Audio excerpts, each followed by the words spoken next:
So let's say you're doing 60 quid an hour, one-on-one PT, 25% net profit margin, you're making 15 quid an hour. Now, let's imagine you could adjust that. There's loads of different ways of doing it, but you go, do you know what I'm going to do? I'm going to do 3-on-1 PT, okay, 120 quid an hour. Now, there's more obligation for me to fill it, fair enough, but doing 1-on-1 PT, doing 3-on-1 PT, Similar there's not a huge difference.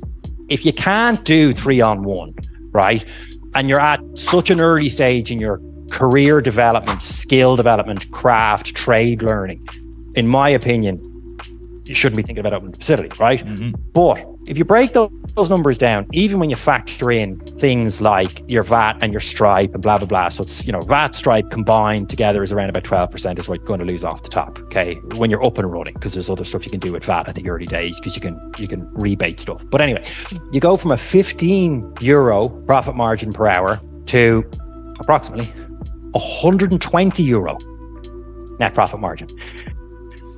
Big and this isn't trickery. Like me and you, we can all sit in a room together and we can put it up on a whiteboard and run down through it. Now, if you extrapolate that out over 25 contact hours a week, 48, 47 working weeks in the year, whatever it is, that number is monumental. And the reason I stress that so much with people is what you're doing is so hard already.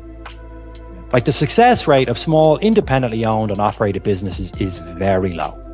And the main reason for that, in my opinion, is a lot of the due diligence that needs to be done at the start isn't done. So you're goosed from the start, right? It's completely flawed.